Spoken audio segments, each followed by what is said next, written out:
Morning. Namaste, everyone. Thank you all for joining on a Saturday morning before the Christmas weekend. So honored to have you practice with me today. Let's sit comfortably, palms in Anjali Mudra. Close your eyes. Take a slow, deep inhale, full belly. On your exhale, chant the mantra Om. As you exhale through the mouth, towards the end of the mantra, you can close your lips, exhale through the nose.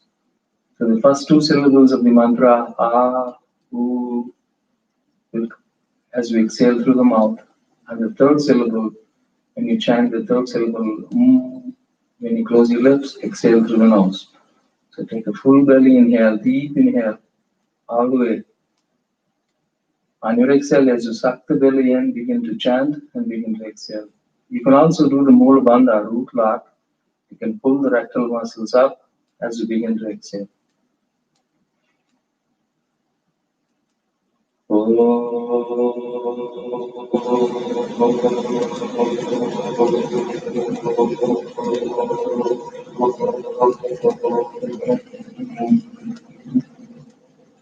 Continue as we slowly connect with the breath, calm our minds, relax our bodies, increasing the blood circulation in our bodies. Continue deep inhales and deep exhales. On your exhales, chant the mantra Oms.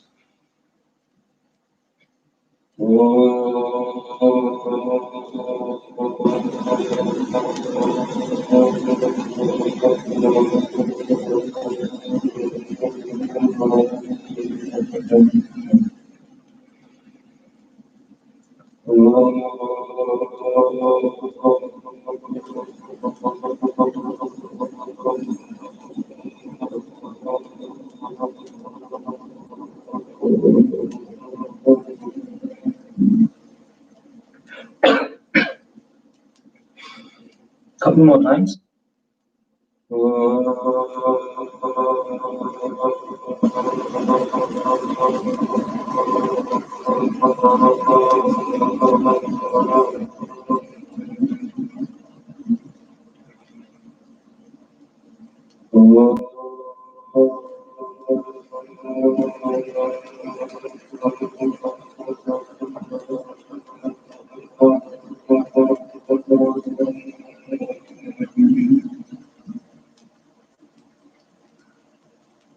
Still keeping your eyes closed.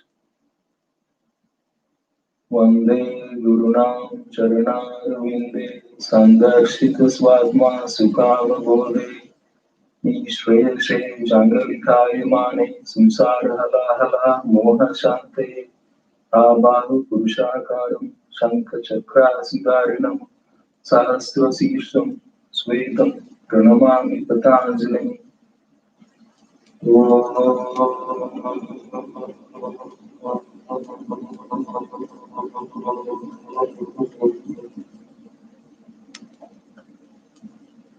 bow down to sage Patanjali, who brought the wisdom of yoga to the practitioners. Since the thousands of years ago, we've been using these yoga sutras that he compiled into very concise, precise pearls of wisdoms in his yoga sutras. So I bow down to him as we begin to practice. Slowly open your eyes, bring your arms up, reach up. As you look up to the ceiling, palms into Anjali Mudra, try to open up your throat center. You can even drop your head slightly back so you can open up your throat, keeping the spine straight and elongated. And slowly exhaling, relaxing your shoulders, bring your arms down, chin towards your chest, and your exhales. As the fingertips touches the mat or the ground, slowly inhale, going up again, opening up your throat center, keeping the spine straight and elongated as you reach this ceiling. Notice you also pull the abdominal muscles in. Do not tighten up your shoulders. Just open up your throat center. As you exhale, slowly relax your shoulders. Chin towards your chest. Inhale. Exhale. Inhale. Exhale. One more time. Inhale. So as you're keeping the spine straight, see if you can keep your left hand on your right knee and keep that spine elongated and support your spine straight with your fingertips, right hand fingertips behind your back. You're not leaning back, you're not falling back. Just gently resting your fingertips or even on the palm on the mat. Just tighten up, do not tighten up your shoulders, relax your shoulder muscles. As we inhale, reach to your crown of the head towards the ceiling. On your exhale, see if you can twist. Bring your right shoulder behind the left. Again, do not tighten up your shoulders, relax your shoulders, and your twist should come from the bottom up, from the base of the spine towards the crown of the head. Turn your head back, look through the right corners of the eye.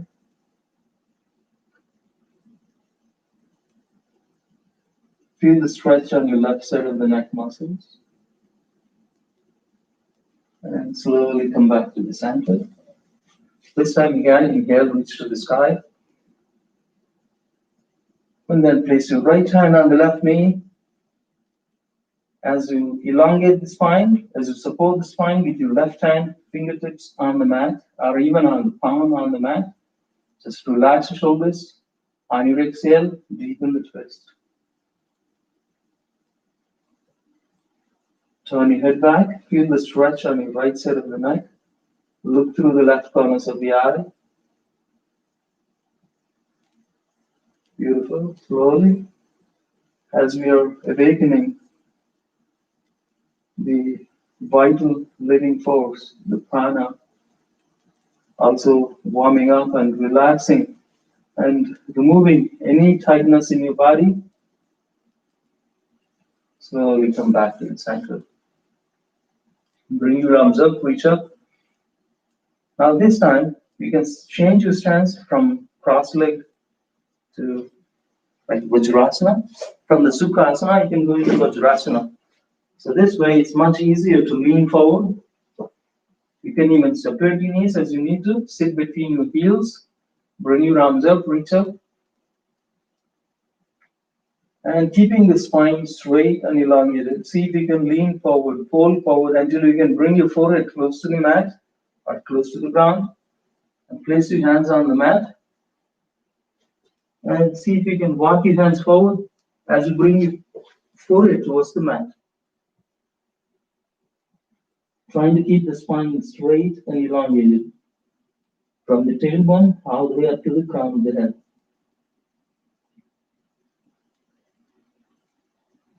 Once you are comfortable in this pose, just try to integrate the breath. Slowly take the breath. Make sure you're sitting between the heels. Keep the spine straight. And take inhaling, take all the way to the base of the spine, root chakra. As you stay grounded, connected with the earth, on your exhale, chant the beach mantra, VAM. Actually start with LUM, L-A-M, LUM on your exhale. This connects, grounds you to the earth as you awaken that Kundalini Shakti. The spiritual vibration at that chakra awakens that Kundalini Shakti. Slowly on your exhale, chant the mantra, LUM.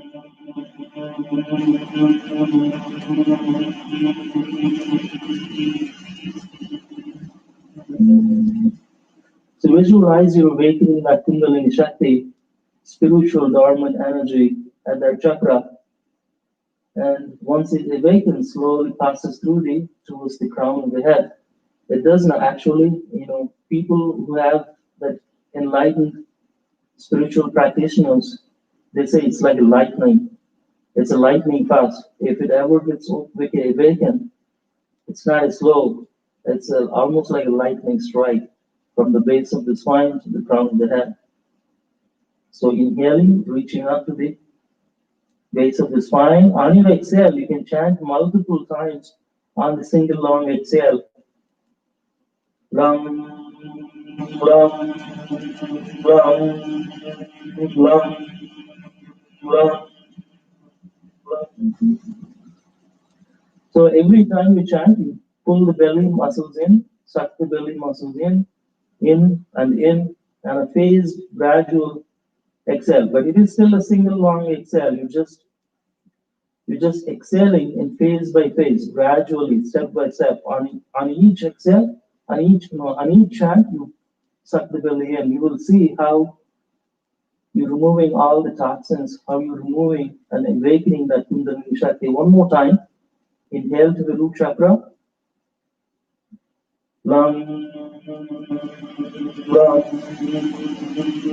lam, lam.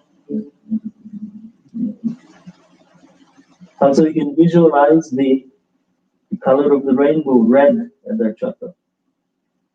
So now bring your awareness to the second energy chakra along the spine, which is Swadhisthana chakra, sacral chakra, near the sacrum.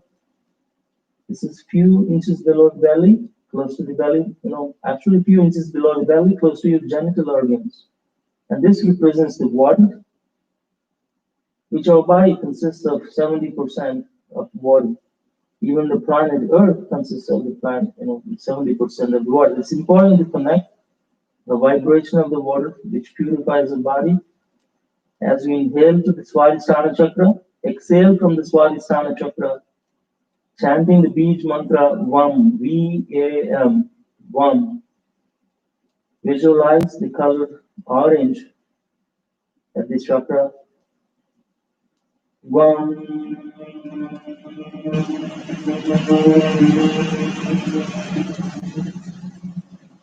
Second time on your exhale, chant multiple times. First inhale, and then on your exhale, chant multiple times.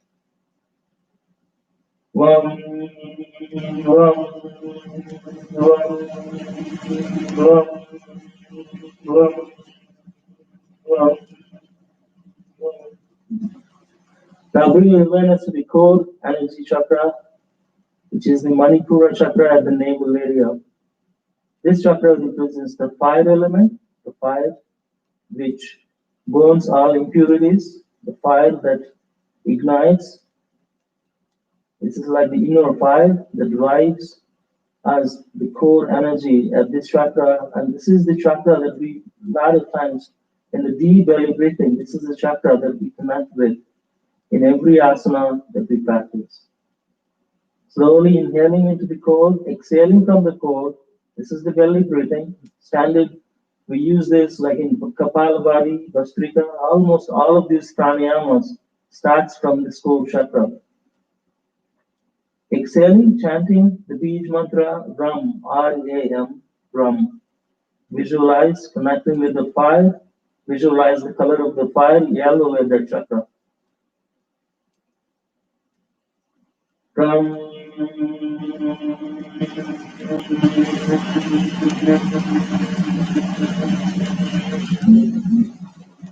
So first time you gradually, continuously exhaling. Second time, you exhaling phase by phase, step by step, and at each chant. One more time. Ram, ram, ram, ram, ram. Now bring your awareness to the heart center near the solar plexus. Visualize there is a green shining diamond inside the heart lotus, and this chakra represents the Anahata chakra, which represents the wind element, the fourth element of the universe. As you connect with the heart, connect with the wind, feel as light as wind, feel the love and compassion inside your heart. As you visualize the green shining diamond of that chakra, on your exhale, chant the Bij mantra Yam. On your inhale, open your lungs to the fullest. On your exhale, chanting Yam, Y-A-M. Yam.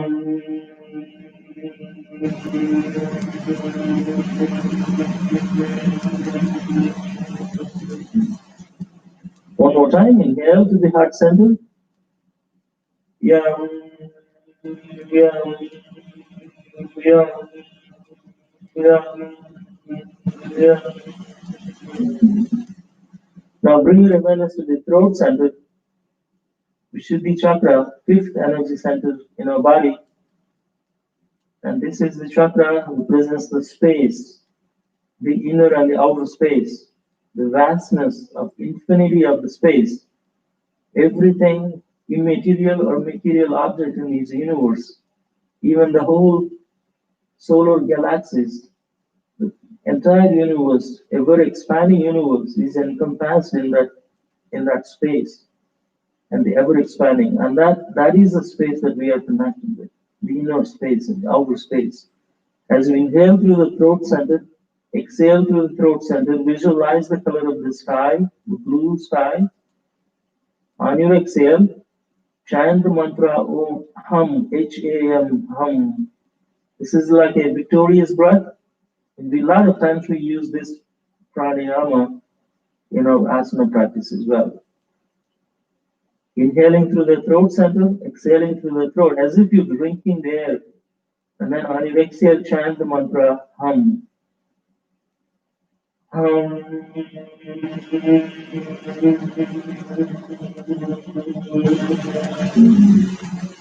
One more time. Hum.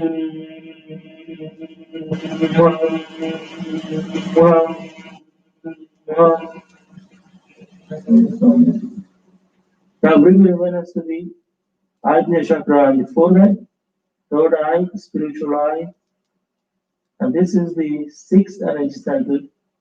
This represents the ultimate. This is like the spiritual window. You may see the inner light of this chakra, sometimes a bright white light, sometimes maybe indigo colored light, sometimes no colored light, but focus on the center as you remove the ignorance, illusions, delusions, the ignorance that separates us from that inner consciousness, that universal consciousness, that separates us from oneness with the whole universe.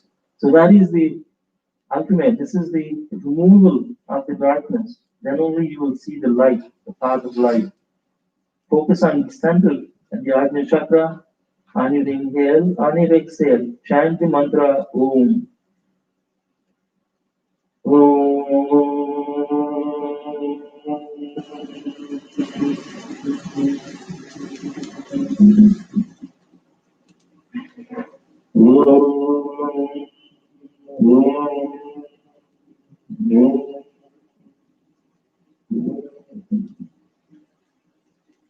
Finally, bring your awareness to the highest energy chakra on the crown of the head, Sahasrara chakra. And this is where you feel union of body, mind, and spirit. And this is where you feel oneness with the whole cosmos, oneness with the whole universe. And here you see that the spiritual vibration of 1,000 petal lotus of this chakra almost like awakening, rewiring your entire billions of neurons, neural networks in your brain. And this is the chakra where the learning happens. Sometimes when you mean learning, what you mean by learning is also forgetting the old habits as well. So focus on this chakra, and you can chant only the third syllable in your mantra, Om, like humming bee sound, observing the stillness inside your mind, observing the stillness inside your body. Focus on the center.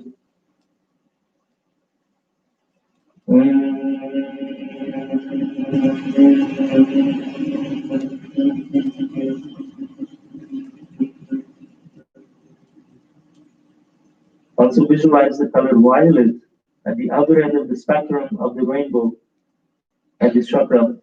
These are the 7 energy chakras, and this is the highest energy chakra in our body. Focus on the center. One more time.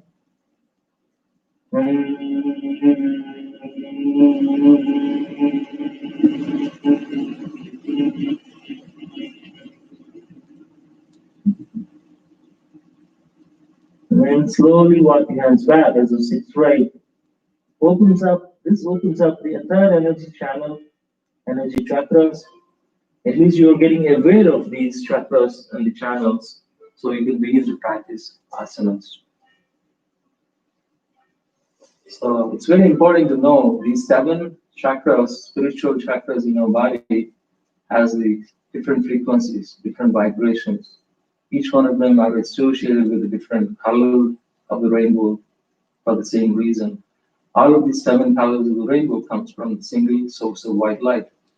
Same way, all of these vibrations of these energy chakras, at these 7 chakras, resonate. And the source of all of this comes from that vital living force, the prana, which is the same force that drives us, drives the whole universe. And that living force is that what is connected with. And all of these are different vibrations, but ultimately the source and the destination is one and the same. Anyway, so that slowly open up your channels, energy channels. If you still have any tightness in your lower back, we'll do a few more warm-ups. Bring your arms all the way back, support your spine, no weight on your fingertips on the mat or palms on the mat. See if you can lift your heart, open up your heart, open up your throat, drop your head back, relax your shoulders. You feel the arch in your spine, you're still sitting between your heels, but that openness in your lower back muscle, relaxed and open heart, relaxed and open throat, relaxed shoulders, and any easing of any tightness, stress, strain in your lower back muscles. This is very important here. Slowly inhaling, slowly exhaling. Inhaling, exhaling. Inhaling, exhaling. We will do a few more. And in the cat cow, this is exactly what we do. Release that any tightness in your lower back, and we do that pelvic tilting. It's very, very important. So we do a few more warm-ups. And if you want to do a little bit upper body warm-up, bring your arms up, reach up. You can pull the right hand with help of your left hand. Pull it all the way up as you squeeze your head between your biceps. Very nice. You can do, when you're pulling this right hand with your left hand, see if you can stretch to the left side. And you open any tightness on your right side of your body. Just completely open up. You squeeze, your head is squeezed between your both arms, but you're still grounded, sitting between your heels, and you're opening up, arching your spine to the left side. You feel the openness in your right energy channel. And slowly come back up to this ceiling again, reach up. This time pull the left hand with the help of your right hand all the way up. You squeeze your head between your both arms. And then on your exhale, see if you can pull the left hand towards the right. As you arch your spine, left side of your body, open. Any tightness, open the entire left energy channel. The Ida and the Pingala, the central one was the Sushumna that we focused on earlier in the Yoga Mudra. Now this opens up the left and the right energy channels. In Hatha Yoga, they're called the sun and the moon. The right side is the sun, the left side is the moon. This perfect equilibrium in the Hatha Yoga. The equanimous state of mind and the equanimous state of body is what we accomplish. The harmony between the sun and the moon, the harmony between the heat and the coolness, the harmony between the softness and the brittleness, the gentleness. So all of these, you completely try to accomplish the harmony, balance within, and then when you can accommodate any turbulence is coming from the outside. When you are peaceful within, it's easy to deal with any other situations that come outside of our control. Okay, so with that we will do a few more warm-ups, and then if you remember last two classes in my classes in maybe a week or 2 weeks ago, on the Saturday, I talked about how Sage Patanjali defines in the second chapter and the very first sutra what Kriya Yoga means. He meant tapas, subhyaya, and then Ishvara Pranidhana. If you practice with those three, with intense practice of tapas, with self-study of observing what goes within inside your consciousness, with the self-study, and the third one is the Ishvara Pranidhana, means devotion to the highest spirit. So those are the three Patanjali defined it as Kriya Yoga. But if you observe all those three are part of the five niyamas in the 18th part of yoga that he defined much later in the same chapter, second chapter, around Sutra 30, he talks about the 18th part of yoga, Ashtanga yoga, and then he talks about yamas and niyamas. So and if you all know those yamas and niyamas, those three aspects of the Kriya Yoga are just part of the five niyamas. So in addition to those three, he added two more, which is Saucha and Santosha, which become part of the niyamas. So this is what we learned in last couple classes. And in between, from the first sutra to all the way to the 30th or 31st sutra, it talks about several other things. Several other things, how to overcome the hurdles in our practice, how to integrate our gunas, the gunas that we have, the tamas, the rajas, and sattvic gunas, how to reach. And these same gunas or characteristics are not only are within us, it's also within the universe. Every element, every force in the nature is made up of the same gunas, the tamas and sattvic, the rajasic and tamas means inertia. The inertia, the resistance to the movement is the tamas. Sometimes it's okay to have that stability, but sometimes it becomes lethargic. So you need to overcome that sometimes. But it's not necessarily bad. We need all of these three gunas. But the most importantly, when you move from the tamasic nature to the rajasic nature, it becomes more active. The more active integration of the action in our practice. Not only in our practice, it's even in our lives. So our lives are very turbulent, right? From the moment you wake up, to the moment you go back to sleep, the lot goes on, every day, and sometimes it's hard to deal with. So many turbulence, so many changes, so many push and pull, so many directions, so many turbulences, so many storms that we deal with in every day. So that's the rajasic nature. When your mind becomes so hyperactive, it's hard to deal with it too. So you need to have action at the same time, which under control. That's what you need in the rajasic nature. So once you have that activity, the balanced, harmonious activity, then you move on to the sattvic. The final and more spiritual realm of our practice is the sattvic nature, where you feel a peace within and the peace in the surroundings, peace in the universe. And that sattvic nature not only happens within our body, within ourselves, but it happens the food you eat, the drinks you take, anything that we consume within our body, anything that you see in the nature is also part of the same three gunas.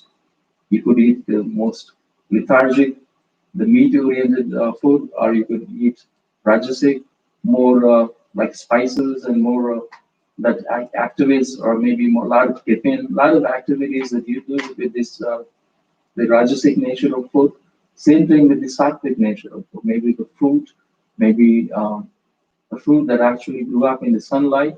So that's the sattvic nature of the food. So everything, not just the body, mind, but everything in the universe is made up of the same three. The beauty of that is in the 18th sutra in this book, Patanjali talks about, in the second chapter, he talks about how to experience the universe. When you realize these three same gunas in everything, and anything and everything, then you would know how to experience the universe. The universe exists because you want to experience it. You do not have to be afraid of what comes your way. So that is the experience you take in, and that is the experience. And you do not want to be stuck with one experience. So the life is a series of experiences, one experience after the other, one experience after the other. So keeps on moving. So, but you do not have to be stuck with one experience. You do not have to be, but you do not want to resist the new experience as well. So that is what the ultimately the universe exists, the nature exists because you want to experience it. As a yoga practitioner, you want to experience it. The Purusha is the ourselves, the Purusha, the consciousness, and the Prakriti is the nature. Ultimately, when you realize every experience is part of the same gunas that we are experiencing, and then that is the ultimate liberation. When you feel you're completely liberated, you're not resisting any experience, you're overcoming experiences, you're enjoying the moments, enjoying the experiences, whatever that experience may be, then you feel the liberation. When you feel that oneness with the ourselves and the universe, the Purusha and the Prakriti, then you can feel that is the most abundant way of living. And that's what I'll talk about in one single sutra in chapter 18. Okay, so with those things in your mind for practice today, let's continue with some warm-ups and some practices. So come on to all fours, arms right below the shoulders, knees or hip distance apart, spine in a straight line, and you inhale slowly into calm, arch your spine, relax your shoulders. Relieve any tightness in your lower back. You can even wag your tail as you open up. Pelvic tilting slowly, arching your spine, suck your belly in, round your spine as you push your arms into the mat, chin towards your chest as you come into cat. Inhale into cow, exhale into cat. Inhale into cow, exhale into cat. Inhale into cow, exhale into cat. Inhale into cow, exhale into cat. Now slowly as you're warming up, keep the balance on the right knee and the left palm. See if you can extend the left leg back. Extend the right arm forward. Hit with the heel of the foot. Keep the neck is also in the same straight line as the spine and the left leg. Take a deep inhale. On your exhale, left knee to the chest, right elbow to the left knee, round your spine. Suck your belly in like you're going to cat. But you're balancing on one knee and one arm. Inhaling, kick the leg up like you're going to cow. Kick the leg up all the way, arch your spine like you're going to cow pose. Exhaling, knee to the chest, elbow to the knee. Suck your belly in, round your spine like you're going to cat. Inhale, exhale. Inhale, exhale. Inhale, exhale. Inhale, exhale. Slowly back to all fours.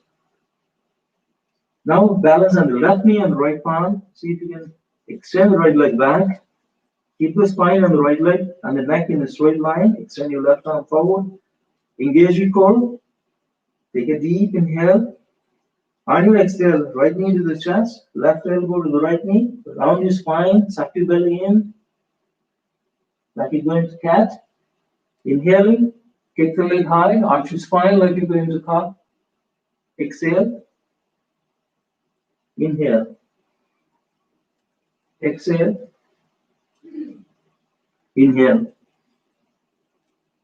exhale, inhale, exhale, inhale. Okay, so with that, you can, anytime you need a break, you can always come into child's pose. You can sit back, relax, sit between your heels as you extend your arms forward, forehead down. Keep that elongation in your spine, and this is the child's pose. Once your forehead touches the ground, you can even relax your shoulders, bring your arms behind. You can enjoy the resting child's pose anytime you need to take a break. Just slowly, you get the same benefit of the yoga mudra. You're opening up the energy channels, energy chakras. You're also relaxing. You can even press your hips down between your heels, applying some gentle pressure with your hands yourself. Ideally, if you can put some weight on it, is even better, so you can press your hips down all the way down between your heels. So enjoy this child's pose for a second. Deep inhalation, deep exhalation.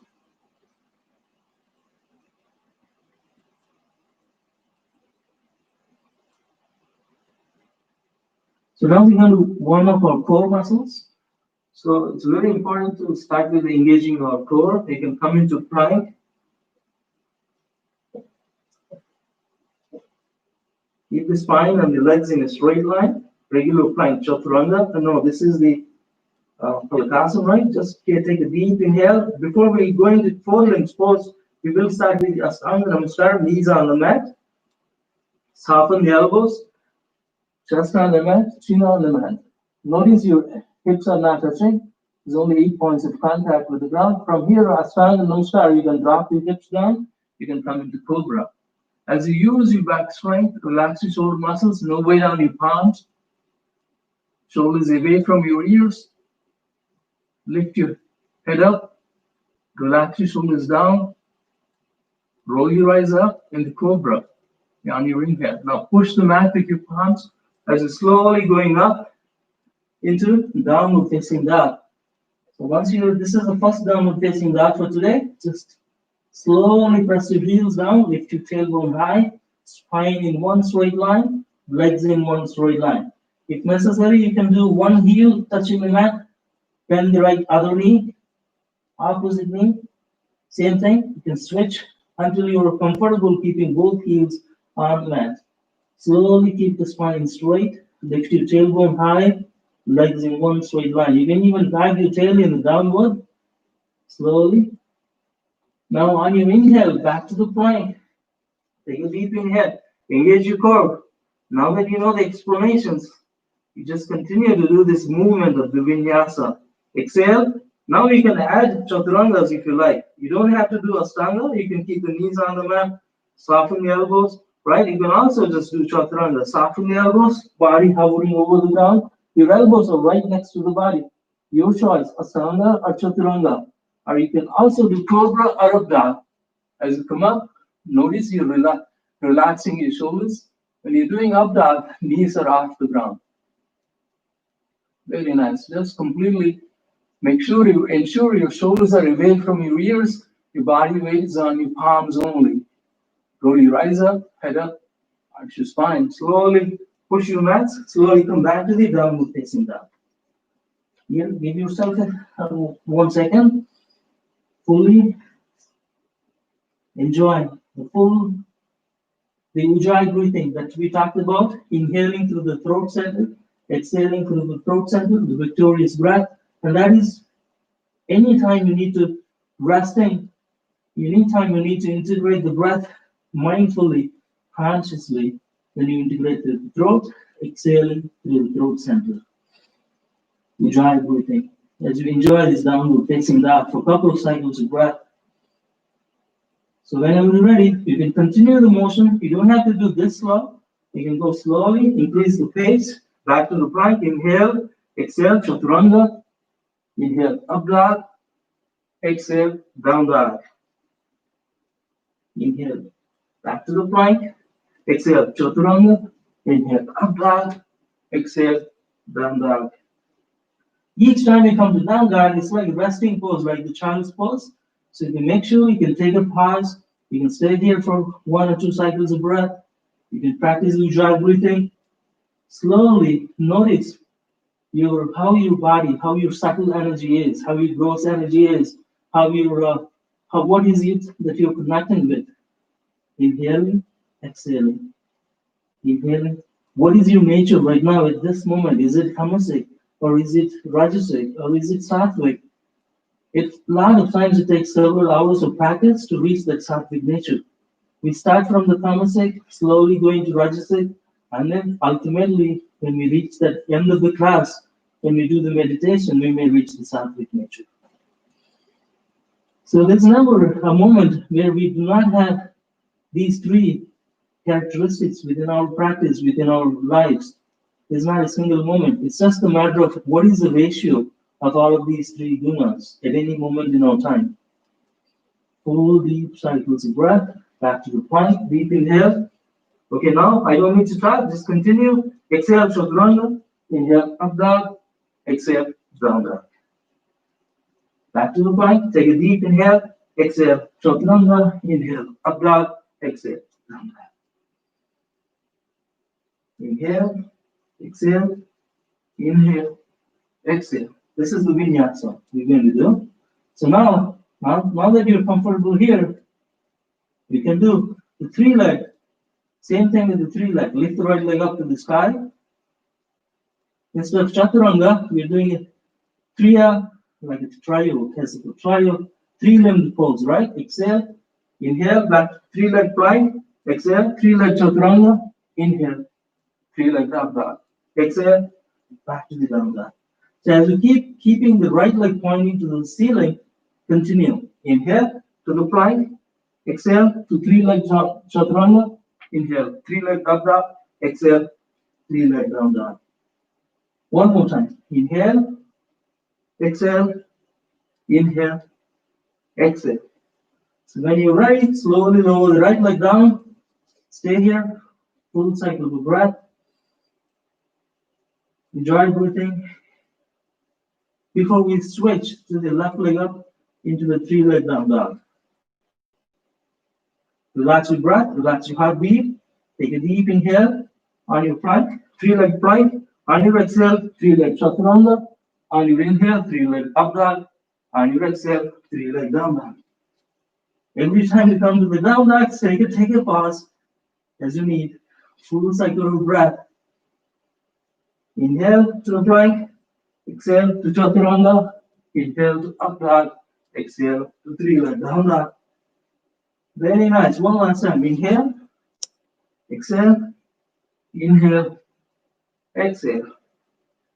So if you need to take a break, back to down dog, and you can go back to child's pose and take a break. Forehead on the mat, relax your shoulders, bring your arms behind. Notice your heartbeat, pulse rate. Is your heart beating too fast? Slow it down. Relax. Slowly inhaling, slowly exhaling. Inhaling, exhaling. Inhaling, exhaling. Beautiful. Once you think you are ready to go, we can do a couple more warm-ups. This time, we can do like a forearm planks. Like forearm planks. Keep the entire forearm on the mat. Forearms parallel to each other. Just lift the entire body up like a plank. Almost like if supporting is easier than the regular plank because the entire forearm is on the mat. Take a deep inhale. Very nice. See if you can lift one leg up. As you do this, slowly maintain the balance on both forearms and both one leg, and then engage your core muscles. You can go into walk your elbows back as you're going into the, on the down dog, downward facing dog, but on your forearms. Feel like down dog on your forearms. You can walk your elbows forward, back to 3-leg plank, Okay, slowly they're engaging core muscles. Lower the left leg down. You can take a child's pose.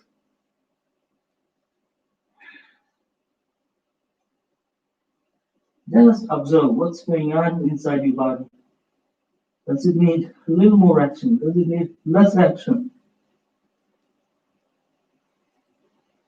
Does it need more quietness? Slow deep inhalation, slow deep exhalation. Back to three leg, like a plank, forearm plank. Very nice. So slowly, when you're engaging your core muscles on your forearm plank, lift the right leg up. And then slowly walk your forearms all the way back until you can go into the forearm downward facing dog. Right leg up. Walk your hands forward, not forearms forward. Engage your core and lower the right leg down. Take the child's pose again.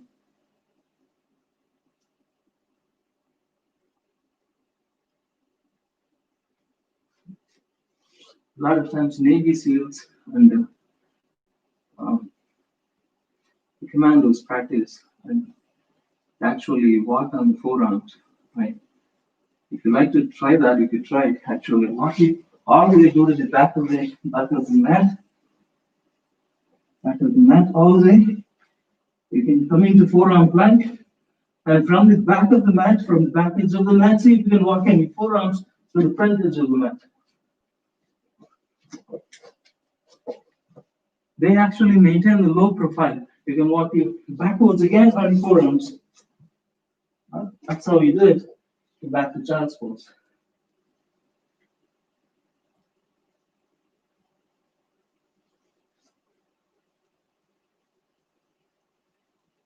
Relax your breath.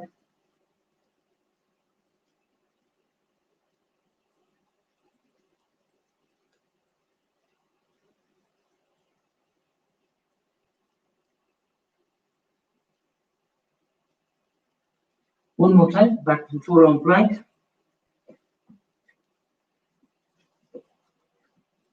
Now this time, keep the weight on the right palm. Stack your left leg on top of the right. You can come into the side plank on your right forearm. Keep the spine and the both legs on one straight line. You're supporting your body weight on one forearm, balance, look to the ceiling. Keep lifting your hips high. Do not drop your hips down. The spine and both legs are on the same straight line in the side plank.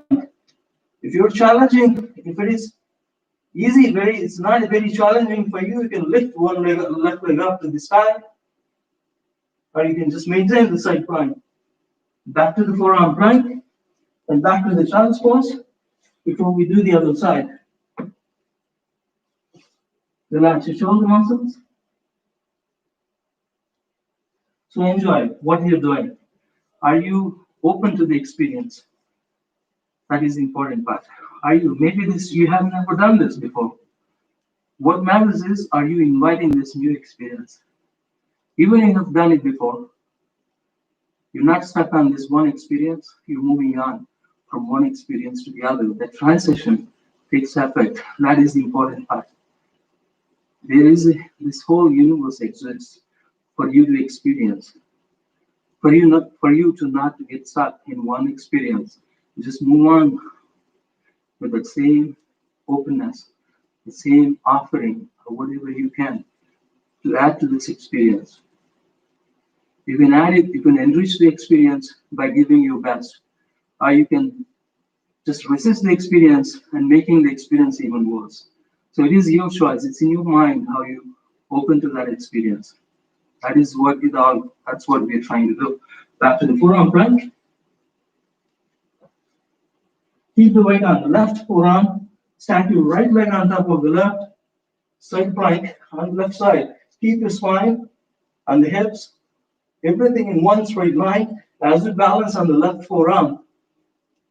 Keep the spine and the legs, right? Slowly, deeply inhaling, exhaling. Inhaling, exhaling. Inhaling, exhaling. Inhaling, exhaling. You can always, if it is too challenging for the advanced students, you can always lift right leg up. If you lose balance, you can always land right on the mat. Let's smile. And then back to the child's pose. Okay, those are just few core warm-ups and also warms up for upper body. Relax shoulders.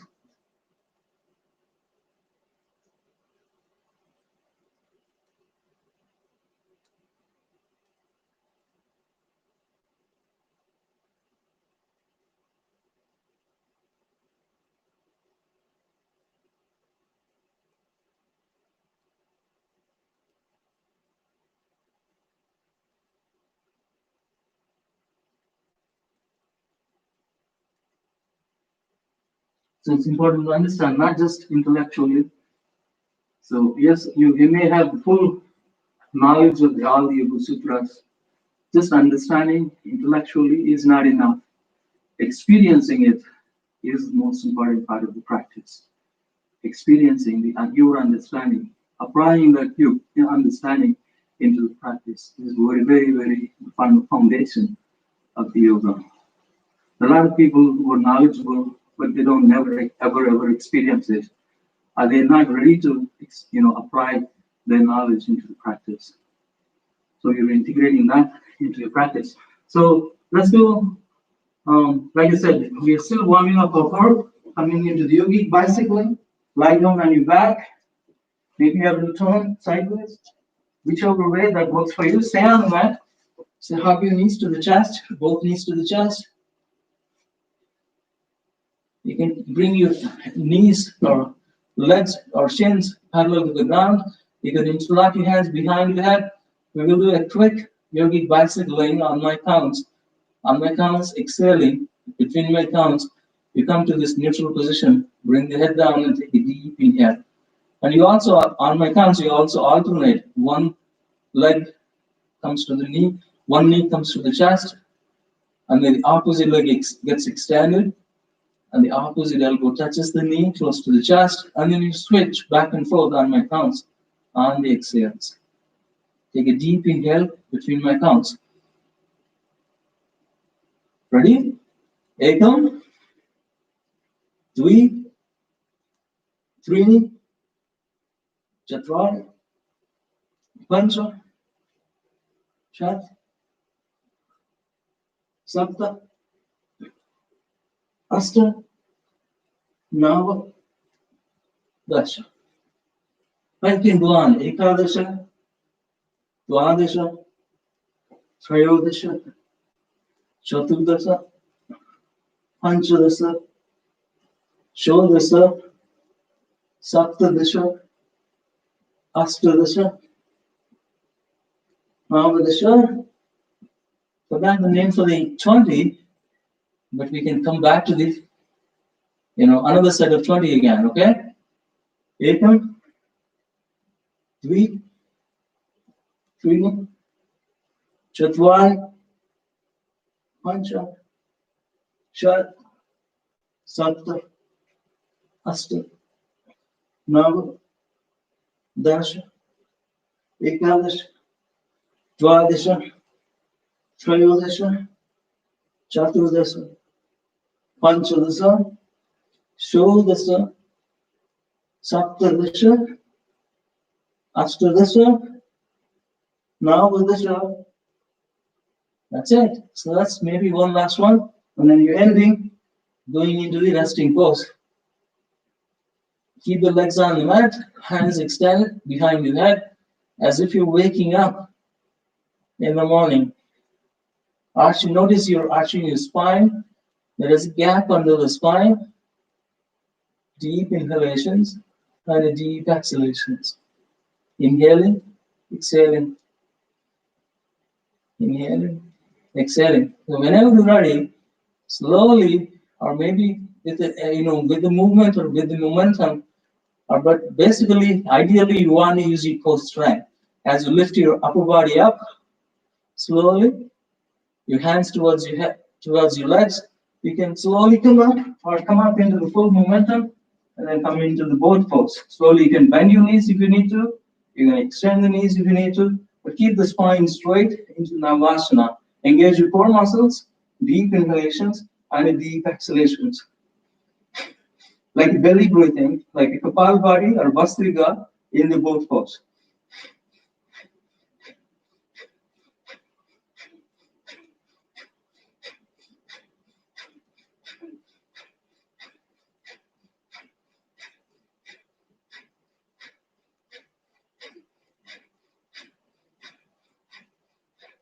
Very nice, release. So that is the like Agni Chakra. It's the essence of fire breathing technique. That is the way we warm up our core. That is the way we burn the impurities, detoxify our body, and that is how we begin. Now we can do some salutations. We're ready to rock and roll now with the rest of the asanas practice. Are you all ready? Let's stand up and do some salutations. A couple of consolidation A's, a couple of consolidation B's, and then maybe some standing asanas, some back bends, some inversions, some one-leg balancing poses. Those one-leg balancing poses are some of my favorite ones. We can, if there is time, we can also do like a one-arm balances as well. So it's fun. The rest of the class is like just like walk in the park, because now you did all the hard work. You set your mindful, like an intention for the practice. You also warmed up. You're ready to go. So let's stand up and do some consolidations. I can turn to the side, or maybe I can still face you. But let's see, whatever works for you. You can face me, and as you can watch as you practice the rest of the asanas.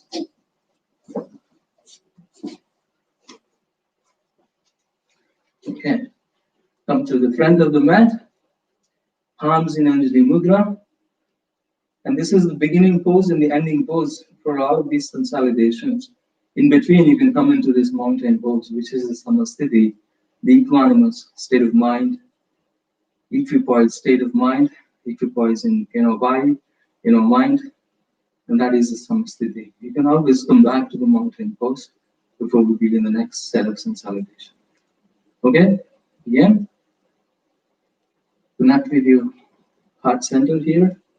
Ekam, inhale, reach up, open up your throat, deepen the back bend, keep pushing your hips forward. Your head is squeezed between your both arms. Deepen the back bend as you open up your throat. Dvi, slowly come back, exhaling. You can feel free to bend your knees as you bring the chest onto your thighs, fingertips right next to the feet, forehead towards the knees. I always bend my knees because I have a very tight lower back. I think that's the most safest thing to do, your choice. But keep the chest on your thighs in the Uttanasana. Exhaling, engage your sacral center and the forward bends, which is the second chakra that we talked about. The Swadhisthana chakra, near the sacrum. That is the chakra that you engage in these forward bends. Now, Trini, inhale, Ardha Uttanasana, place your hands on the shins, spine and the neck in a straight line. Take a deep inhale. Chatwari, back to the forward bend, arms on the mat. Walk your feet back or jump your feet back into plank. And on your exhale, into Chaturanga or Ashtanga, all in one motion. Chatwari. Once you're in the Chatwari, begin to inhale, come up into Pancha, into up dog. Relax your shoulders, toes pointed, knees off the mat. Relax your shoulders in the up dog. Now slowly back to the down dog on your exhale. So once you're in the down dog, stay here for a couple of seconds. Breath in the shot, in the sixth position in this consolidation. Yeah, stay here for a couple of seconds. Breath. Deep inhalations, deep exhalations, mindfully, consciously. If possible, practice the Ujjayi breathing. Inhaling through the throat center, exhaling through the throat center. Focus on the Nabi, focus on the Agni chakra, whichever way you like. Slow, deep inhalations, slow, deep exhalations. It's also very resting pose, like the child's pose. Okay, so whenever you're ready, lift the right leg up to the sky. Step inside your right hand into the lunge. If your right leg did not land inside your right hand, if it landed somewhere here, stay and then help yourself. Bring it forward, coming into the proper lunge. And then lower the left knee down, going into the Anjaneyasana. So what do we say? This is Sapta, you can call it Sapta, 7. Open your heart, open your throat. In the Anjaneyasana, you had the squeeze between your biceps. You can also open your hands like wings. You can also interlock your hands behind as you shoulder, bring your shoulder blades together, but make sure to extend your elbows in the humble, surrendering, yielding Anjaneyasana. Sometimes this is called moon salutation. Relax your shoulders, open your heart, open your throat, and a deep, humble. This is where you apply the principle of Ishvara Pranidhana.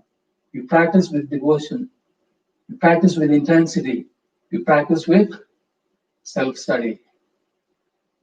Open your heart, fingertips back on the mat, back to the lunge, step forward with the left foot, back to Uttanasana, chest on your thighs, feel free to bend your knees every time you come to forward bend, chest on your thighs, into Uttanasana, and this is the Asta. Prepare to go back into Urdhva Hastasana, inhale, reach to the sky, you have the squeeze between your both biceps, arch back, open your throat, this is the Nava, and then back to where you began from. So there is also, we also chant mantras in Ashtanga Yoga. Today we are not, but a lot of times at the temple when we practice, we do 108 Surya Namaskaras, and then every time we chant with mantras. It's a beautiful spiritual practice. So back to the Samasthiti. So second consolidation A, palms to the heart center. Ekam, reach up. Dvi, exhale. Uttanasana. Trini, Ardha Uttanasana, inhale. Chatwari, walk back or jump back into plank and push into Chaturanga on your exhale. Inhale, up dog, punch up, relax your shoulders. Shut, exhale into downward facing dog. Stay here for a couple of cycles of breath as you enjoy the down dog. Focus on the Ajna chakra. Deep inhalations, deep exhalations. The body weight is equally distributed between both palms and on both feet. Your heels are touching the mat. You're lifting your tailbone high. Full cycles of breath. Whenever you're ready. Now, let's do the left side. Left leg up to the sky. And then look between your hands. Pull the left knee forward. Step inside your left hand all the way. Take your time. If your leg did not land inside your hand, left hand, maybe it landed here.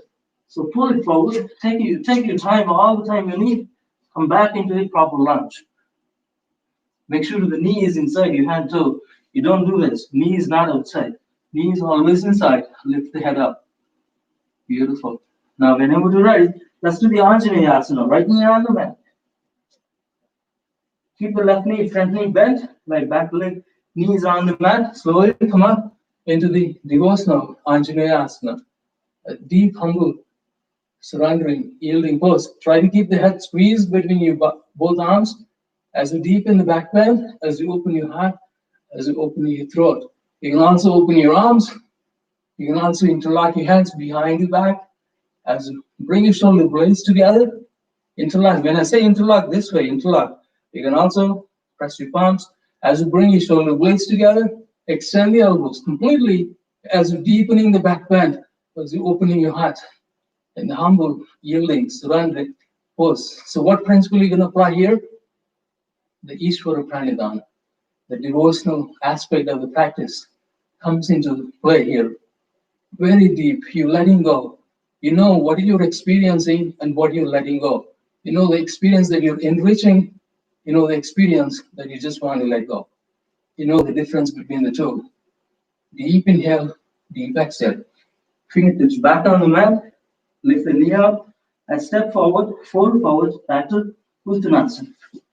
Chest on your thighs, forehead to the knees, Asta, Nava, all the way up, back to Urdhva Hastasana. Keep the head squeezed between your biceps, deepen the back bend. Palms back to the heart, and Samasthiti. Take a moment Pause, enjoy the brief pauses between. Pause. You just enjoy the quietness between the experiences. Similar to how our mind has a series of thoughts, our consciousness is a series of thoughts. The most golden moments are between the thoughts. Not just the thought itself, you're just not holding the thought, you're not resisting the thoughts. The golden moment is the opportunity between those thoughts. So that's when the mind quietens. That's when you go into the deeper inner consciousness. Same way, our bodies are the same way. When you experience after the experience after the experience, we have multiple choices. Either you get stuck in one experience, you just let go, move on to the next experience, or you can also take a brief pause and enjoy the brief pause between those experiences. Okay? Consolidation B, palms to Anjali Mudra. Begin with the chair pose in the consolidation B's. Utkatasana, sit on your heels as you bend your knees are right above the toes. Lift your toes so that the weight shifts to the heels. And then look up to the sky, open your heart, almost like keeping the spine straight in the chair pose. Ekam, deep inhale. 3, exhale. Uttanasana, chest on your thighs. 3, Ardha Uttanasana. Inhale. Chatwari, walk back or jump back into plank. Deep inhalations, and then push into Chaturanga. And then Pancha, inhale into up dog, same as last time. And then this time we're going to go into down dog, you shot. And then here we're going to prepare to go into warrior one on the right. So just take a brief pause here in the down dog. Now ready to do the warrior one on the right leg up to the sky. And look between your hands, step inside your right hand all the way. Now here we can keep the left heel on the ground, toes on the pigeon toes, and go back to warrior one. This is a sapta. Notice your hips are parallel or facing forward, square, shoulders are square, front knee is bent, back leg is straight, thigh is parallel to the ground. Relax into the warrior one, palms facing each other. If you're ready to do it, you can also join your palms. You can also do Uttara Bodhi Mudra. Your head is squeezed between your biceps, but make sure your shoulders are relaxed. Take a deep inhale and an exhale. So normally we stay here for a couple of cycles of breath, and then slowly fingertips back on the mat. Now prepare to go back to the plank. Take a deep inhale, and this is the Asta. And then another time, it's Chaturanga here, Asta, exhaling. Another up dog here, Naga. Take a deep inhale, relax your shoulders, and Dasha, back to down dog. Stay here for a pause, for a brief pause here. Like I said, these pauses are great between the experiences, between the movements. Full cycle of breath. Slowly lift the left leg up to the sky. 3 leg down dog, and then step inside your left hand. Prepare to go into warrior one on the left.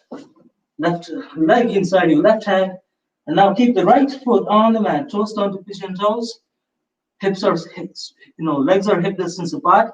Slowly come back to warrior one on the left. Palms facing each other. Inhale, exhale. You can also join your palms, point index fingers into the Uttara Bodhi Mudra.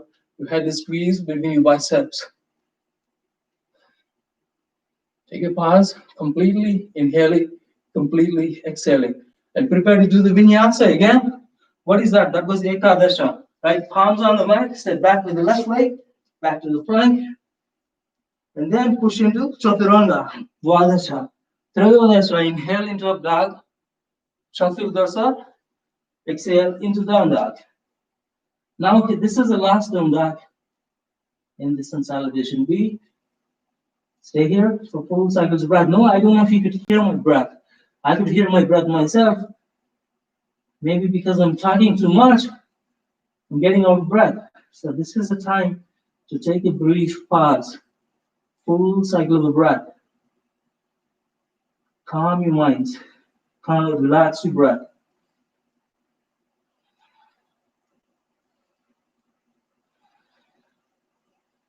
If possible, enjoy breathing.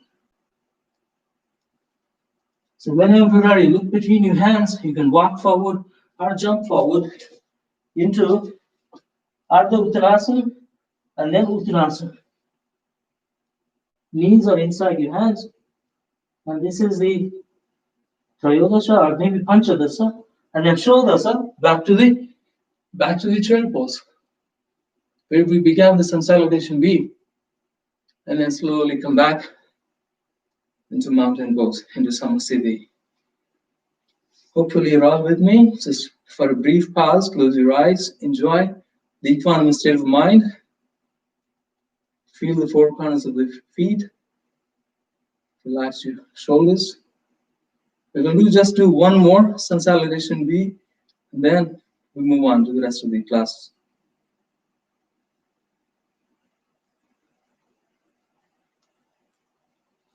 Okay, whenever you're ready, palms to the heart center. If you still see some rajasic nature in your practice, if your heart is beating too fast, or if your body is hyperactive, slow it down. Place a left hand on the tummy, right hand on your heart center. Listen to your heartbeat. Observe your breath. As you inhale, the belly comes out. Nature of this, the gunas. And slowly get that rajasic nature under control. If you don't control, it becomes hyperactive. Slowly, and slowly you're leading towards the sattvic nature.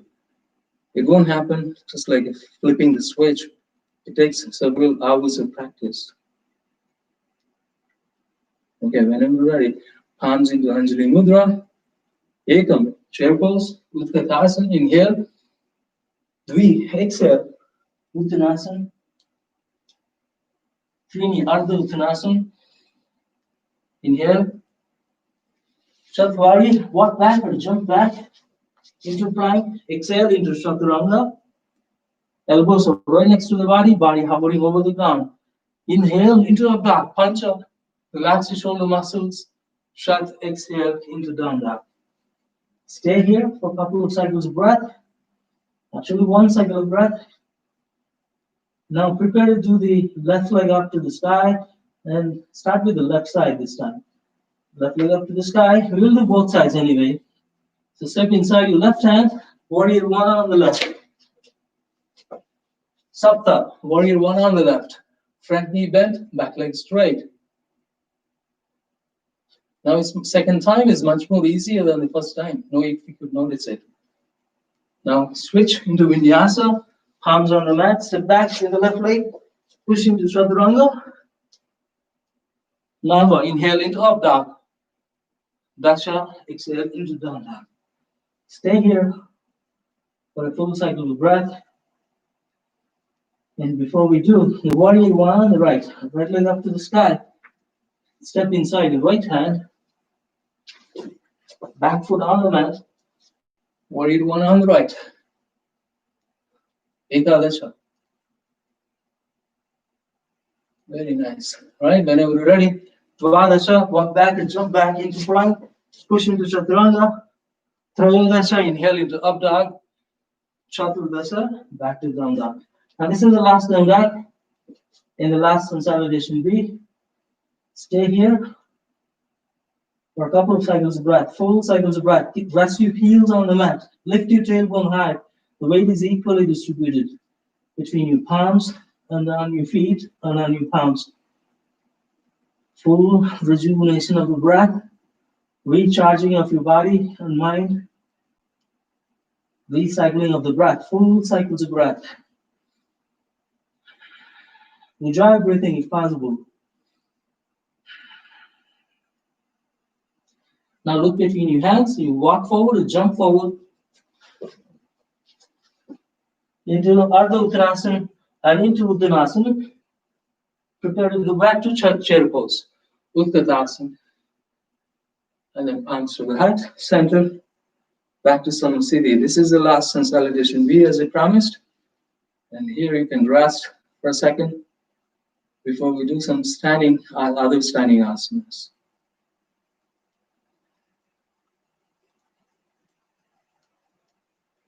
Maybe we'll do quickly that the one leg balancing postures I talked about, those are the first ones that keeps your mind focused and centered. Because unless your mind is focused and centered, if you're not balanced on one leg, there's no way around it. There's no way you can act around it. There's no way you can pretend that you're balanced unless your mind is focused. So let's go get around on these one leg balancing postures. So feet, your legs are wide apart, hip wide apart. You can turn the right leg out on the mat. Make sure you're on the mat. Right, I have two mats here, but make sure you're on the mat. So both feet are on the solidly grounded on the mat, wide leg apart. Now right toes out. You can bend the right knee, coming into warrior two. Front knee bent, back leg straight. Look towards your middle finger of your right hand. Inhale, exhale, inhale, exhale. Maintain this warrior two postures are really integrated in your practice. That's very, very beautiful, humble. This is still a two-leg balancing postures, but equally dynamic. It's equally dynamic. There's no way you could get around that dynamism in this pose, the activism, the action in this pose. You think it's just a stable pose. Yes, you think there's no movement in this pose, but there is a lot going on in this pose. You're making sure your body is integrated, you're harmonious, your mind is integrated and harmonious, making sure there's a lot of balance and focus, looking into the infinite self all the way towards your middle right hand. Your vision and the gaze doesn't stop at the index finger of your right hand. It goes look beyond into the infinite space. Your front knee is bent, back leg is straight. The weight is equally distributed on both feet. Hips are in one line. So when you think you're ready, you've mastered this warrior two pose, slowly shift the weight to the right foot, slowly walk your left leg forward, and then completely shift 100% to the front leg, weight to the front leg. You can use a block when you switch to the one leg balancing pose. So make sure your weight is on one leg only. There's no weight on the hand touching the block. It's just guiding the spine and the leg in a straight line. Is lift the left leg up. Notice there's no weight on the hand on the block. If you don't have a block, what happens is you try to touch the ground, the spine goes lower, spine is in one straight line, leg is in one straight line, which is not ideal. What is ideal is keeping the spine and the leg in a straight line. That is why blocks help sometimes. How to balance, how to keep the spine and the leg in a straight line. No weight on the block, hand on the block. But keep engaging the left leg, kicking towards the back wall. Deep inhalation and deep exhalation. You want to be balancing. The focus is so important here. You focus on one spot, whether it is inwardly or outside your body. Focus on one spot and engage your core muscle. You can also do, this is like a half moon pose, right? You can also do reverse half moon. Slowly lower the left leg down, left arm down. Still maintain the balance on the right leg. If you lose balance, you can always touch and go back and smile. No one is judging you. But once you're here in this half moon pose, then you're ready to go into the next set of standing balancing poses. Slowly, if you lose balance, you can always come back to the block. If you lose balance, maintain the balance. Engage the leg, focus on the roots of the leg that's grounded. Focus on the lifting the leg high. Do not drop the leg down. Do not sacrifice or do not compromise the quality of the pose. If you need to take a rest, rest on the block. But palms to the heart center, ultimately flying warrior. Keeping the spine and the left leg in a straight line. And if you're running, you can also go into warrior three. If you take a moment, brief pause before we go into warrior three, take all the time you need. No rushing. And don't drop your left leg down. Back to the palms to the heart center. Now extend your arms all the way into warrior three. It's a challenging pose. This morning, I'm falling all over the place here. Right? Just don't judge, don't overjudge, don't over criticize yourself. Some days are harder than the others. Just maintain the balance. And then slowly lower the leg down. Slowly back to warrior two. If you're here, front knee bent, back leg straight, you can also do reverse warrior. Keeping the left right palm up, keeping the right knee still bent, left leg still straight into the reverse warrior. Back to warrior two, and slowly straighten the leg. Turn your right toes in. Take a pause here for a second. Close your eyes. Observe the heartbeat. Like, there's no way you can get around or pretend that you master the pose. Your breath tells it, your body tells it, or your mind tells it. It's just listening to that, your inner frequency, the inner joy, the listening to that inner energy, vibration is all it takes. The opening to that inner light, inner spirit.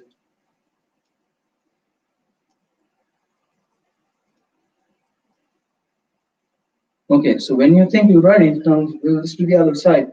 Make sure you're shifting the weight to the left, opposite leg this time. So this time for me, the left foot is turning out. Notice your legs are in one straight line on the same railroad track. Sometimes, a lot of times, it's easy to think about. Your hips are aligned, legs are aligned, and then extend the elbows, and then bend the knee. It's the warrior two on the left. Look towards your middle finger of your left hand. Look into the infinite distance. The warrior's gaze does not stop right where your circumference is. It looks beyond. Because warriors are always ready to step outside their comfort zone. Deep inhale, deep exhale. If you do not look beyond, let's say you're driving on the highway, if you do not look ahead, like I don't know how far ahead, the more far ahead you look, the better prepared you are, the better driver you will become.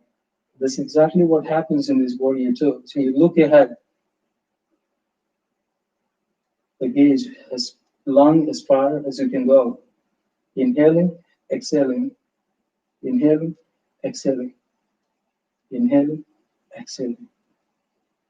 So when you'll be ready, shift the weight to the left foot, make sure, and then you can slowly use the block again, use the block slowly.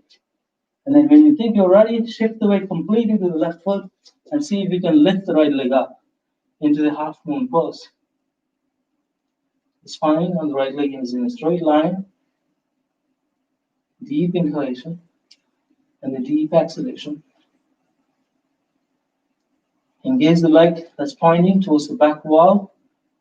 There's no way on the hand on the block. Make sure you're balanced. If you lose balance, and smile and go back. But do not lower the leg down. Do not compromise the quality of the pose. You still maintain the balance. You struggle, you may fall, and you get up. And you try to get up and you try to balance.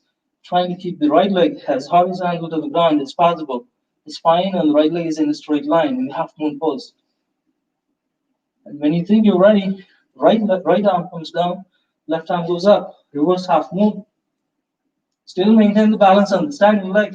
Do not over criticize, over judge yourself. Keep the spine and the right leg is in a straight line. Engage the leg, engage, your mind is focused. When you lose balance, it just means that your mind is not focused. The core is not engaged. So when you think you're ready, palms to the heart center, open up your arms like a flying warrior. I'm losing balance all over the place again, as I said. This is a raw practice. It's not a finished product. Right? Palms to the heart center.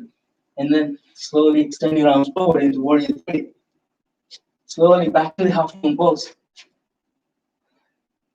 Lower the right leg down.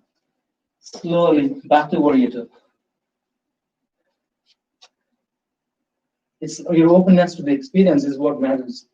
Not is it like photogenic? Is it like photographic pose? The struggle itself, the journey itself matters than the final destination. So when you think you're ready, slowly release. Okay, if you want to take a moment, listen to your heartbeat, close your eyes. We didn't do too many, but we just did a couple of one-leg balancing poses today. And then we will do some back bends, some inversions, after this pose. So slowly lie down on the mat, maybe tummy facing on the mat. Let's prepare to take the weight, take the support of the ground as you lie down on your tummy. So you can go into a little more back bends. Just make sure you're resting before you do any back bend. Turn your head to one side, make a pillow. You rest in the Mukrasana here, the crocodile pose.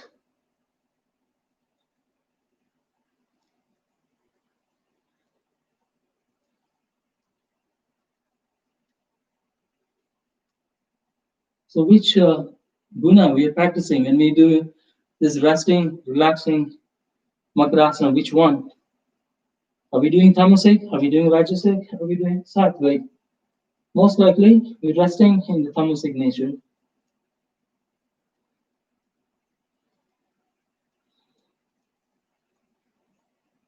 Continue to relax, integrate the breath.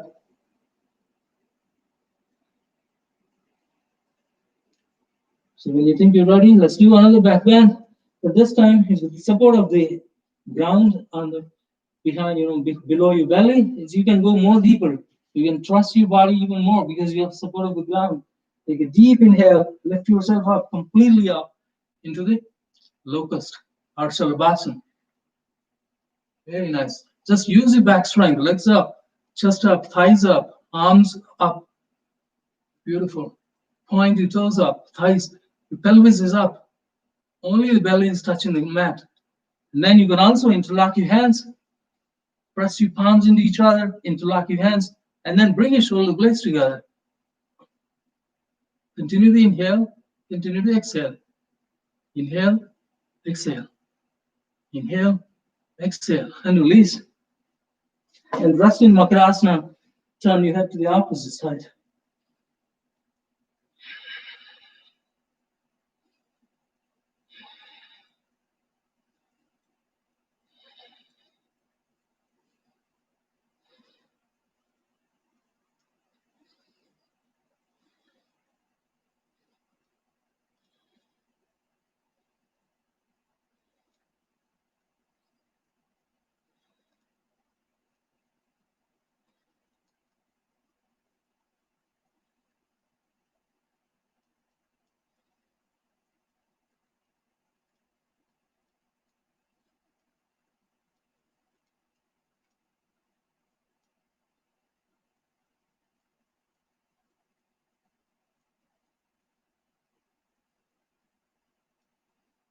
In your next back bend, we will do Dhanurasana. Bend your knees. Try to bring your knees closer to each other. And then bend your knees and then reach for the ankles with your hands. Like you imagine your arms are like strings attached on both ends of the bow. And when you think you're ready, use your back strength as you kick your legs into your arms. Lift your entire body up like a bow in the archer's hands. Take a deep inhale as you kick your legs, as you arch your entire body coming into the bow pose. Stay here for a couple cycles of breath. Deep inhalations, deep exhalations. Inhale, exhale. Inhale, exhale. Inhale, exhale. Inhale, exhale, and release. And back to Makrasana. So notice we are transitioning from tamasic to rajasic, and rajasic back to tamasic. But in every pose, we're enjoying the stability, the dynamism in the pose. The action, the pauses between the action, everything matters.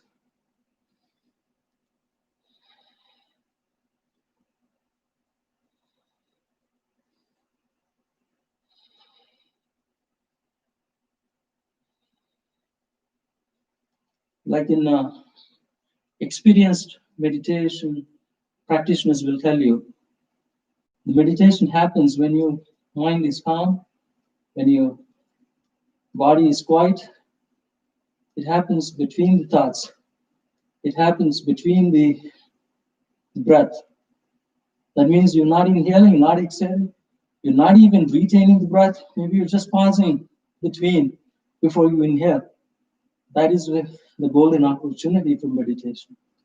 So you're letting go, not holding on to anything, not inhaling, not exhaling, not retaining the breath, and just you're letting go and waiting and pausing and enjoying that pause. The experienced practitioners will do that. Slow, deep inhalations, slow, deep exhalations. Enjoying the brief pauses between the inhales and exhales.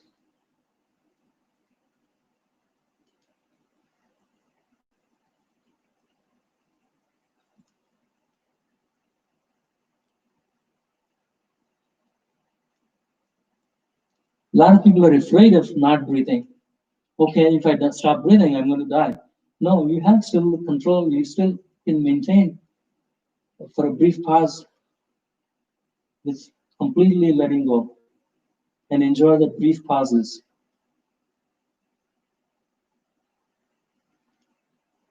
Okay, one last back bend on your knees. Come on your knees. The camel pose, and then we will do some inversions. The camels are a lot of fun because you can keep the knees closer to each other, toes pointed. You can toes pointed, or you can curl the toes, whichever way you prefer. The weight is on the front side, on your knees. You're pushing your body, your thighs, your hips, glued into the imaginary wall in the front. You push yourself into the imaginary wall in the front, and you let it. You would not let go. The thighs, your pelvis, your hips are glued into the wall, and then lift the right arm up, reach for the right heel. On your inhale, push into the wall. On your exhale, with the grip on your heel, pull back as you lift the left arm up. Half camel. Inhale, pushing into the wall. Exhale, with the grip on your heel, pull back, deepen the back bend. Inhale, pushing into the wall. Exhale, pulling back. One more time. Inhale, pushing into the wall. Exhale, deepening the back bend with the grip on your right hand on your right heel. And you're not falling back, not leaning back. Your weight is, your lower body is glued to the wall in the front. And then switch. We're going to do half camel on the opposite side. Take a pause here. So your thighs, your pelvis, your hips are glued into the imaginary wall, push into the wall, and then lift the left arm up. Reach for the left heel with your left hand. Just for the grip, not falling back, not leaning back, and then lift the right arm up. On your inhale, push into the wall.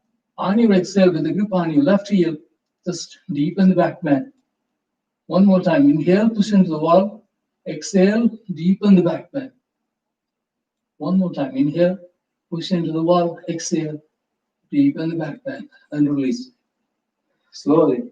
Come into child's pose before we do some inversions. Again, we don't have time to touch on every pose in every class, but the core principles are the same.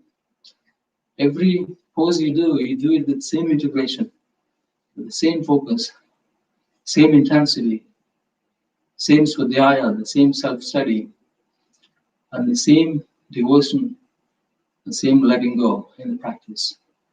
The principles are the same. You may have whatever pose you do, and those are the principles you apply, in not only on the mat, but outside the mat. And that's the essence of the yoga practice. And let's do rest in child's pose.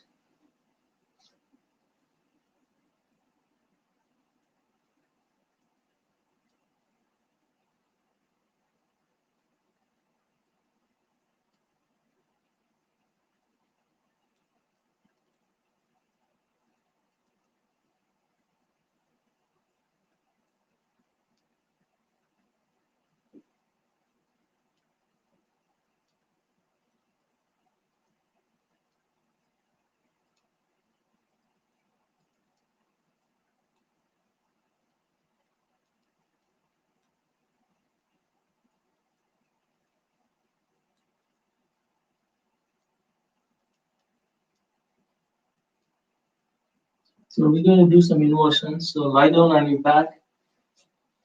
You could use a block, or you could simply use elbows. So whatever works for you. Just lie down on your back. Your feet are bent, knees are bent, feet are close to your buttocks. Entire spine touching the mat, all the way to the tailbone.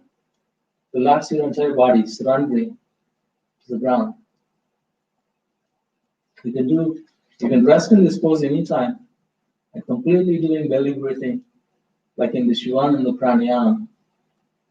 It's so relaxing in this pose. Swami Shivananda said in his practice, this pose can be practiced with everyone, no matter what preconditions they may have. They may have high BP, they may have low BP, they may have, so many other anxiety, hypertension. Doesn't matter what conditions they may have, everybody should be able to do this pose and get the benefit from this pose. It's even more, he recommended this pose even more than the almost like this is a variation of a Shavasana.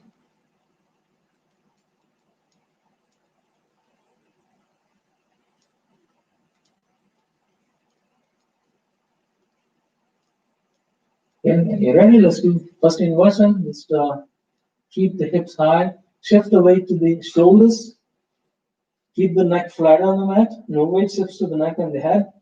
You can see you can use a block, again support the hips, lift your hips high, you can even lift your heels high on your toes, and then support the bridge with the block under the bridge. As simple as that. And once you're here, it's a beautiful resting pose too, because you have a good support on the block. And then notice your heart is higher than the brain. Blood circulates to the brain using the reverse fashion, using the gravity. Using the gravitational force. Heart does not need to pump the blood into the heart in this pose, because the heart is elevated, is higher than the brain. The brain takes almost the most blood supply in the body. And so what that means is heart is continuously pumping the blood into the brain. And because brain takes the most amount of the blood supply, most amount of prana, the most amount of energy, the vital living energy force. So the heart continuously works to pump the blood to the brain. But only in these inversions, heart has an easy movement, doesn't need to pump, gravity supplies the blood to the brain.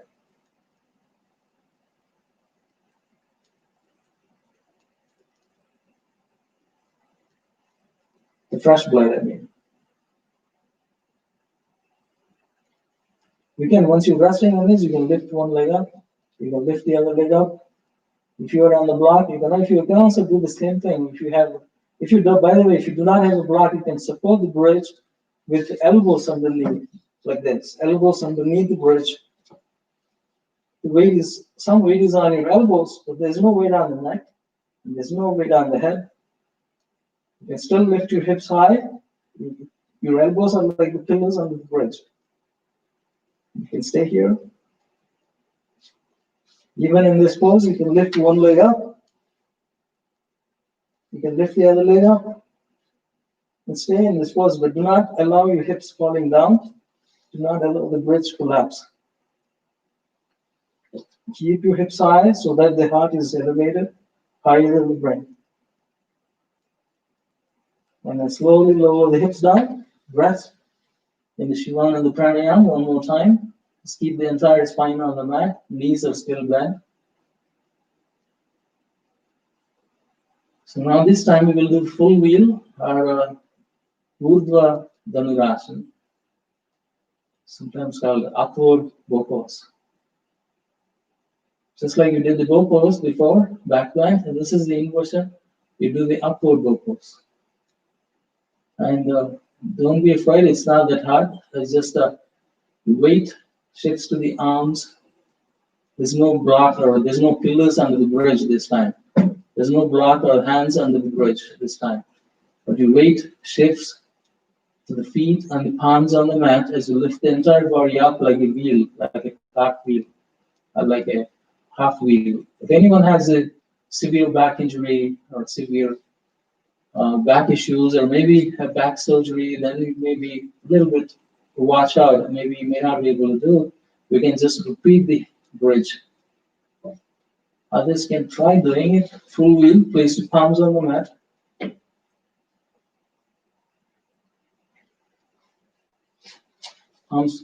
Fingers away from your body, away from your head, palms facing up, elbows are parallel to each other. Make sure you have the palms are solidly grounded on the mat, elbows facing up.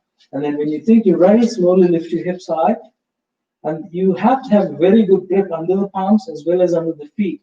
If your palms are slipping, if your feet are slipping, you may not be able to do this pose. So it's good to have a very good solid mat here. So push the mat with your palms as you lift your hips high, and then keep the head momentarily between your hands. And then when you're ready, fully go into full wheel. Push the floor with your palms, extend the elbows, deepen the back bend, and into the full wheel. Extend the elbows here. Stay here for a few cycles of breath.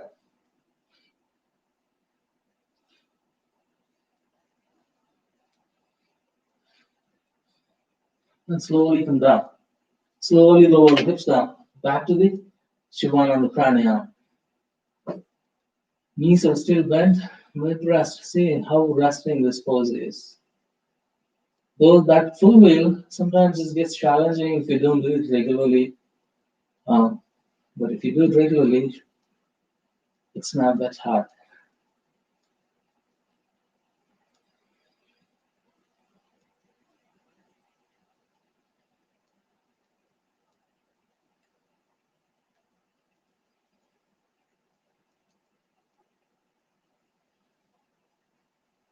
So with that, maybe we'll do legs up the wall, or shoulder stand. And this, after that, let's see where we go. If those advanced students can do shoulder stand, others can do legs up the wall, your choice. If you're doing legs up the wall, you could use a block, or you could use a couple of blocks. Does not matter how you want to do it. You could use block of pillows by pillow, or you could do simply do legs up the wall. Your choice. This is very deep resting pose.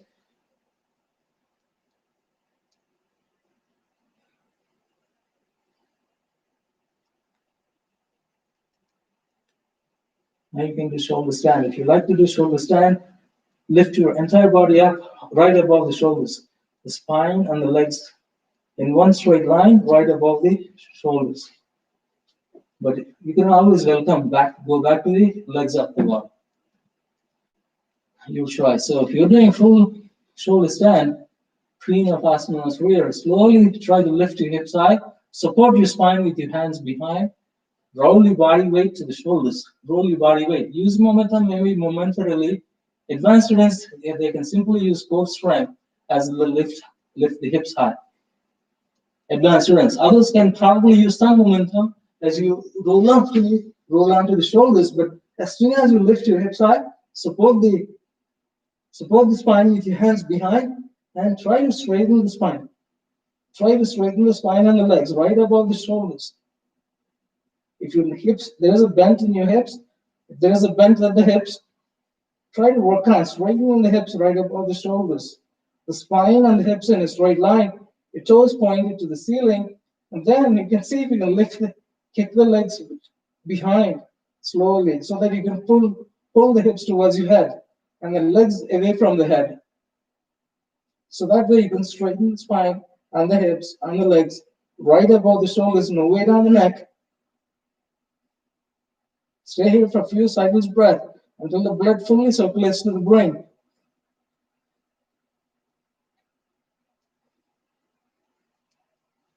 Stay here for 5 cycles of breath.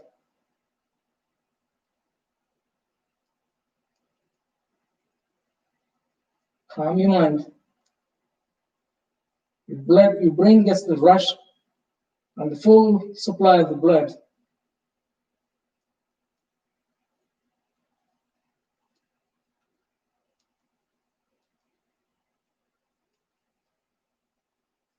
More nutrients, more prana, more vital living force to the brain.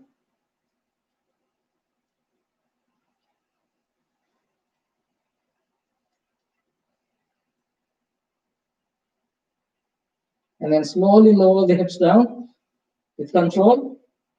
You can also bring the legs on the opposite side of the head. You can also interlock your hands behind as you go into Halasana if you like. Try to touch the ground with your feet as you extend your elbows behind your back into Halasana plow pose. If your feet doesn't touch the ground today, don't worry.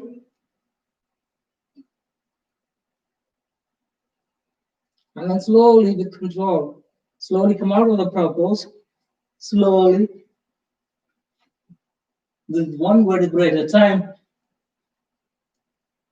until you can keep the entire spine on the mat, legs perpendicular to the body.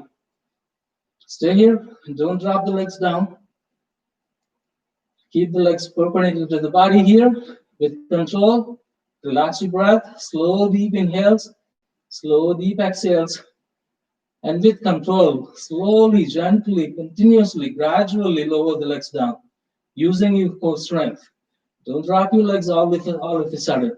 Slowly, very gradually, slowly, use your core strength, slowly lower the legs down. All the way down.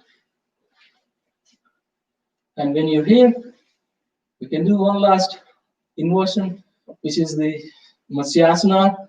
Finally, take Shavasana after that. Matsyasana, the way to do Matsyasana, you can bend your knees, bring your palms underneath the hips, palms facing down. You can extend the legs back again on the mat. Entire lower body is resting on the mat.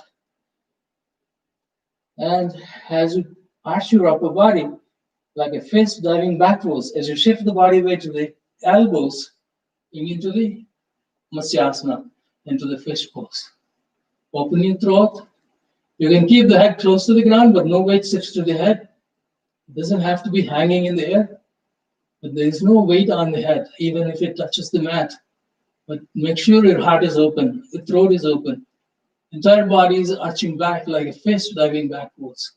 And the Matsyasana, weight is on your elbows only. The lower body is still on the mat. And when you think you're ready, slowly, completely rest on the mat. Completely resting in Shavasana. Entire body is on, resting on the mat. Heels in, toes out. Palms facing up. Close your eyes. Just relax your breath. Breathing deep into the belly as the belly rises up. Exhaling as the belly falls down.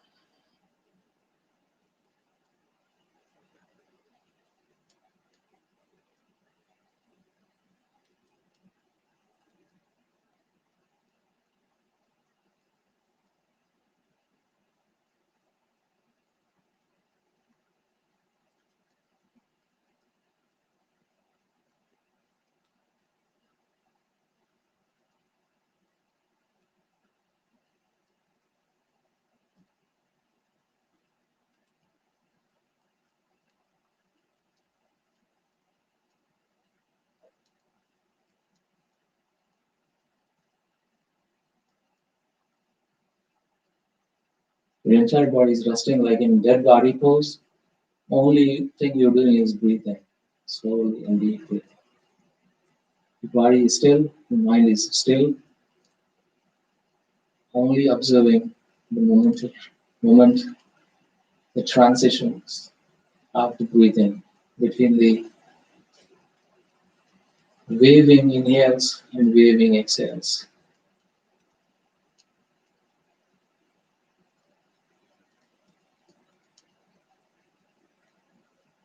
As in the Ashtavakra Gita mentioned, do not be concerned with the rising waves or falling waves, because every wave that rises up has to fall down, and every wave that falls down raises up. Ultimately, it merges into the ocean. And you are not the wave, you are the ocean.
So whenever you're ready, slowly wiggle your fingers, feet and hands. And then when you think, you bring your body awareness back to the present moment. Slowly, slowly, without opening your eyes, slowly hug your knees to the chest. Massage your spine, maybe rock your body sideways. Still keep your eyes closed. And then slowly drop your both knees to the right side. You can pin your both knees to the right side with your help of your right hand. You can extend the left hand to the opposite side, keeping the left shoulder on the mat. Turn your head to the left side. As these both knees, you're pinning down to the mat, they're also very close to the chest. Very close to the chest. So deep unwinding pose here. Just notice you're unwinding from the deep down, from the root chakra all the way. So just loosen up, letting go any tightness one last time at that lower back. It is not just the upper body twist, it's the complete lower body unwinding.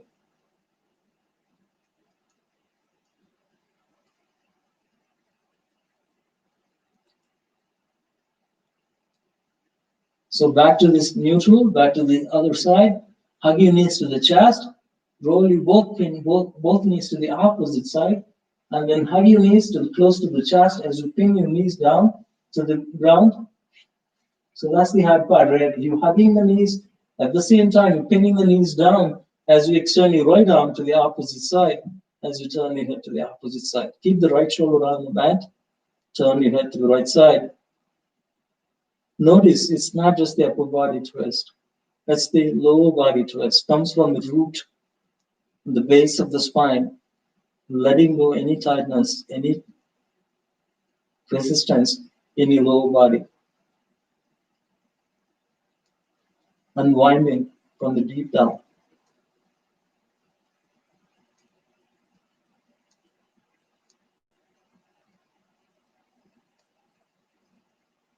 And when you think you're ready, you can completely hug your knees and then just like pretend like you're a baby in the mother's womb on the left side.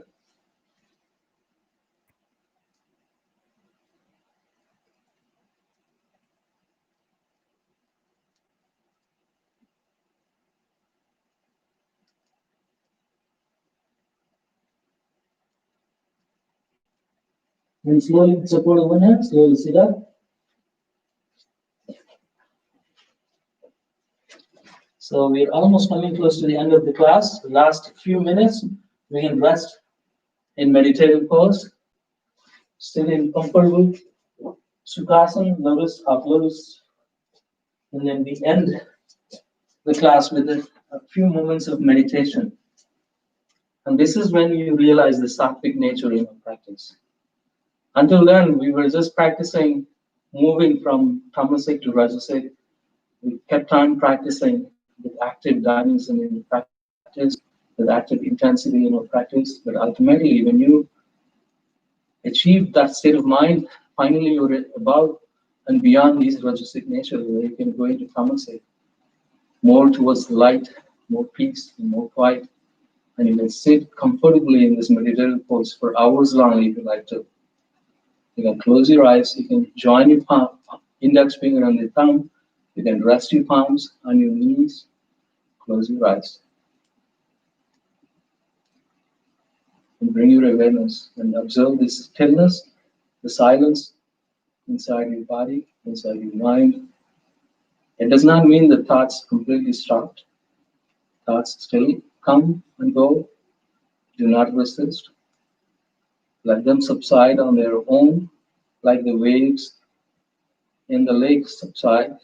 After a moment, you will see a clear lake, and then you see through the lake. At the bottom of the lake, when the lake is so quiet, the same principle, when your mind is so quiet, you should be able to look through deep within, not just on the surface of the mind, but actually deep within, inside your consciousness.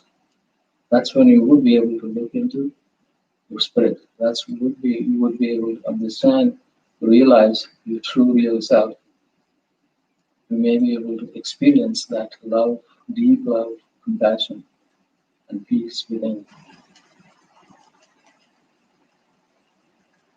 And that is when you feel the ultimate liberation. That's what the Patanjali talked about. The universe is there, the Prakriti is there to experience it. But when you ultimately realize the Purusha and the Prakriti, the nature and the consciousness are one and the same, that's when you understand the true liberation. That's when you experience the true freedom and the joy and the peace.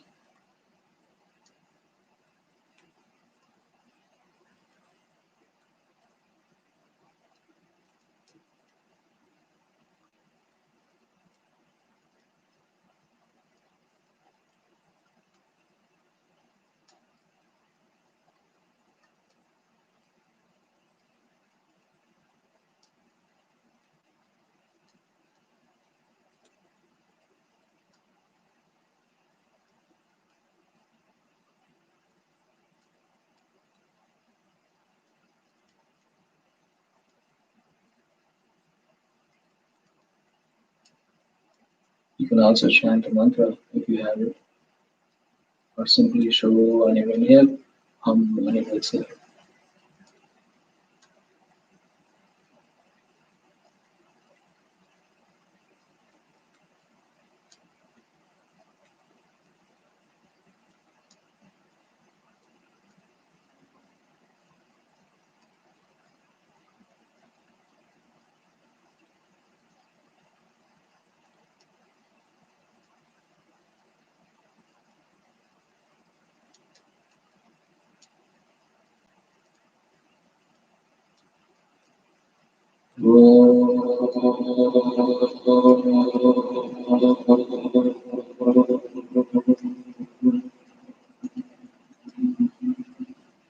Sat, Chit, Ananda.